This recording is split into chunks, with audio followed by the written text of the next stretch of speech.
que certaines personnes sont caractérisées par la procrastination? Tout d'abord, à cause de la chair. Parce que l'homme, naturellement, est paresseux. Vous allez remarquer, lorsque tu commences à décider à devenir un homme discipliné, tu vas sentir en toi une nature qui n'aime pas la discipline. Ça fait un bout de temps, je me suis décidé de faire le sport. Chaque matin, sauf dimanche. Mais quelle guerre! Quelle guerre chaque matin! Et vous voyez la stratégie que j'ai faite pour faire le sport chaque matin avec cette guerre? J'ai mis les catchs seulement à côté et la culotte à côté. Et comme je donne des raisons, je ne peux pas aller dans les salles de musculation. On me connaît là-bas, pasteur. J'ai pris la salle de musculation. Je l'ai créée à la maison. Pourquoi? Parce que dans l'homme, il n'y a que paresse et indiscipline. Mais si tu veux grossir, laisse-toi aller. L'homme est paresseux. L'homme est naturellement négligent. C'est pourquoi, bien-aimé, l'œuvre de la chair, ce n'est pas seulement l'impudicité. La paresse est l'œuvre de la chair. Il faut te repentir de la paresse. La paresse est une œuvre de la chair. La paresse. Donc tu ne peux jamais faire un travail de tout ton cœur.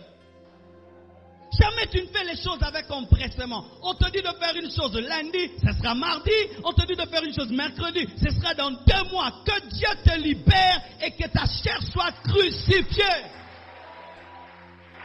Mais d'autres, ce n'est pas un problème charnel, ce sont les démons. Dites démons. Ah oui, il y a des gens qui ont un esprit de pauvreté, un esprit de stagnation qui se manifeste par la procrastination. Ces personnes ont une grande énergie pour des choses vaines et inutiles et ne sont jamais zélées lorsque c'est pour leur vie. Ils peuvent avoir toute la force pour entrer dans un stade avec 30 000 personnes, mais pour aller seulement déposer un CV, il n'a pas la force. Mais il a la force d'aller dans le stade. Il a la force de regarder 3-4 matchs, mais il n'a pas la force d'ouvrir ses notes et d'étudier son cours. Il a la force de demander, mais il n'a pas la force de travailler. Regardez ces jeunes qui sont en cours de route, qui demandent sur le boulevard. Des voitures passent à gauche et à droite. Et ils sont entre les voitures. Quel courage! Mais ce courage qu'il a là, il peut vendre et devenir un grand homme.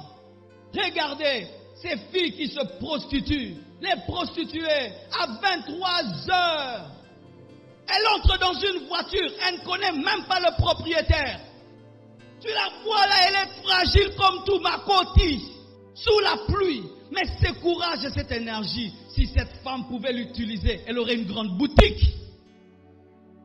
Lorsqu'un homme est là, en train de draguer 10 filles, et tu maîtrises 10 filles, tu es un grand agent commercial.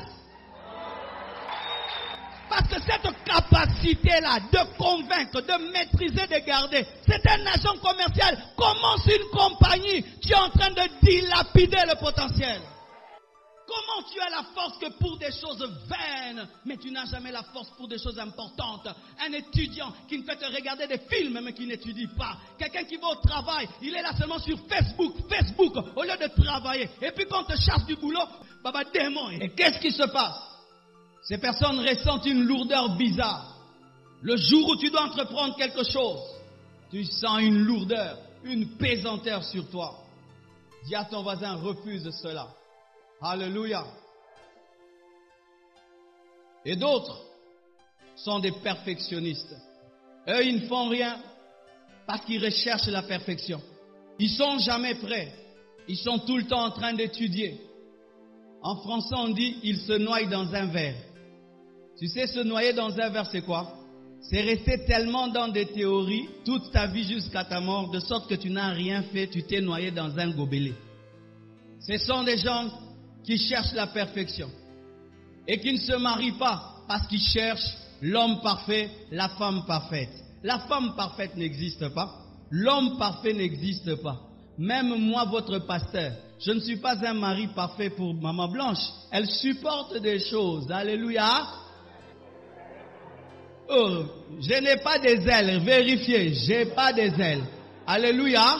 Même ton pasteur là n'est pas un mari parfait. Ça m'arrive de me fâcher. Ça m'arrive aussi des fois. Toi, tu cherches un homme parfait. Il n'existe pas. Même ton pasteur n'est pas parfait. Alléluia. Prends cet homme, prends cette femme. L'homme parfait n'existe pas, la femme parfaite n'existe pas. Mais chaque fois que vous cherchez qu'il ait le regard de Brad Pitt, la démarche de Denzel Washington et qu'il ait les paquets de Schwarzenegger, vous n'aurez jamais un homme et vous ne vous marierez jamais. Bala muluba wana zolinga bala yo. Bala mukongo wana. C'est pas parfait. Commence l'entreprise. Je n'ai pas le capital. Pour lui, le capital, c'est quoi? C'est $10,000. Non. Même $100, c'est un capital. Il y a un pasteur qui est venu dans ce pays. Il est venu avec $20. Si tu n'as que $100 et tu gères bien, tu sais que tu peux commencer une entreprise. Tu peux te marier. N'est-ce pas qu'il y a des sentinelles qui sont mariées? N'est-ce pas que le pousse-pousseur est marié? Ce n'est jamais suffisant. Ce n'est pas assez. Ça ne sera jamais assez. Jusqu'aujourd'hui, Bill Gates cherche l'argent. Ils ne sont jamais prêts. Je ne suis pas prêt. Rien que des théories remplies de perfection. Et beaucoup reportent à demain ce qu'ils doivent faire aujourd'hui parce qu'ils ont la peur d'échouer. Dis la peur d'échouer. Il y a des gens, j'aime tout le monde, mais je n'aime pas les conseils des gens qui ne font rien. Vraiment, si tu ne fais rien, conseille-moi, mais dose un peu. Alléluia. Vraiment, si tu ne fais rien, conseille-moi, mais dose. Pourquoi? Tu dis des choses que tu ne maîtrises pas. Tu vois là, par exemple, comme je prêche là, tu n'as jamais prêché, tu viens me donner un conseil. Tu ne sais pas ce que ça fait de prêcher devant des gens avec cette chaleur. Tu ne sais pas. Il faut parler comme à l'université. Ici, ce n'est pas climatisé comme votre université. Alors, tu entres dans un domaine que tu ne maîtrises pas. Et il y a des gens comme ça. Eux ne font rien. Ils sont là seulement en train d'attendre que les autres fassent. Et ces personnes nous remplissent de peur. Tu te dis que si je commence à étudier, mais j'échoue, ils vont se moquer de moi. Si je me marie, mais mon mariage rate, ils vont se moquer de moi. Bien aimé, ce ne sont que des hommes comme toi qui se moquent de toi ou pas, c'est pas ça qui est le problème. Si Jésus-Christ te dit, viens, tu marches sur l'eau, même si tu sombres, Jean, qu'est-ce qu'il va t'apprendre? Lui, il a eu peur, il est resté dans l'eau. Mais toi, Pierre, tu as osé marcher. Tout le monde a essayé, tout le monde a échoué. Qui ici n'a jamais échoué? Qui lève la main? Tu vois, les gens qui t'effraient, eux aussi, ils échouent quelque part. Qui n'a jamais échoué? Mais qu'est-ce qui se passe? Les hommes se présentent aux autres comme s'ils n'ont jamais échoué. Tout le monde échoue. Tout le monde échoue quelque part. Quand l'homme marche avec assurance, tu peux dire qu'il marche bien. Mais derrière cette assurance, qu'est-ce qu'il y a? Il y a eu un bébé qui a marché à 4 pattes, qui est tombé, qui s'est brûlé et qui marche maintenant. Commence même si tu vas échouer. Commence même si tu vas tomber. Mais au moins tu as commencé. Et avec le temps, tu apprendras à te tenir debout et à marcher. Arrêtez d'écouter ces hommes qui sont en train de vous décourager comme si eux sont parfaits. N'ayez pas peur d'échouer. Celui qui a inventé l'ampoule, le jour qu'on est venu lui dire, mais comment est-ce que tu as réussi à faire cela? Il a dit, j'ai échoué plus de 30 000 fois. Et à la fin, j'ai pu avoir l'ampoule. Vous vous concentrez sur ce que j'ai fait, mais vous oubliez combien de fois j'ai échoué. 1000 fois je tomberai, 1000 fois je me relèverai. Et je continuerai tant que Dieu m'aide. Cette fois le juste tombe, cette fois Dieu le relèvera. Si l'homme n'a pas de compassion, de miséricorde, tant pis pour lui, il n'est pas Dieu et il n'a pas créé le ciel et il ne m'a pas créé. Bien-aimé, dans ce pays, surtout avec cette mentalité africaine, à toujours critiquer les gens qui essayent, ça empêche les gens d'oser. Oser, même si les gens vont se moquer de vous, au moins tu as osé et tu tires une expérience même de ton erreur. Alléluia. Frères et sœurs, d'autres tombent dans la procrastination parce qu'ils méprisent la loi de la sémence et de la récolte. Dis la loi de la sémence et de la récolte. Je ne sais pas si quand tu étudiais, tu as vécu ça. Mais voici. Il arrivait de fois, tu es à l'université et il y a une interrogation. Et tu ne te donnes pas beaucoup à étudier. Mais tu te dis quand même, le professeur là, il m'aime bien. Et ce cours-là, je l'aime bien. Je dois réussir. Mais tu n'as pas bien bouquiné. Et tu arrives à l'interrogation. On met le papier là. Bien aimé. Tu regardes les papiers avec toute la volonté du monde, mais tu vois rien. Tu fais tout pour te souvenir du cours. Le cours ne vient pas, n'est-ce pas? Tu te concentres, rien ne vient. Mais à côté de toi, il y a le Fumubuku. Lui, quand vous jouez au foot, il étudie. Lui, quand vous regardez la télé, il étudie. Lui, quand vous êtes derrière les filles, il étudie. Lui, il regarde la feuille et des choses viennent. Il écrit rapidement. Et le temps qu'il te donne la réponse, il a déjà rendu au professeur Abimi.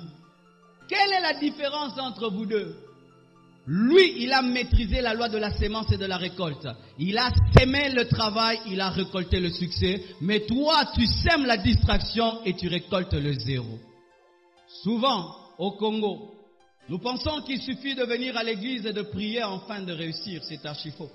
Et dernièrement même, j'ai fait une vidéo où je parlais du travail et j'ai vu des enfants de Dieu faire toute une vidéo pour détruire cet enseignement. Et moi, je me dis, bien-aimés, vous pensez vraiment que les apôtres étaient là seulement pour dire aux gens, vous irez au ciel? C'est l'apôtre Paul qui a dit que celui qui ne travaille pas ne mange pas. Celui qui a dit que celui qui ne travaille pas vit dans le désordre. C'est l'apôtre Paul qui a parlé du ciel, qui parle de cela. Dieu est un Dieu d'équilibre. Sachez ceci, que si vous aimez la prière, vous aurez l'onction et les dons spirituels. Mais si tu veux bâtir des choses sur cette terre et aider les gens de manière matérielle, tu dois bosser.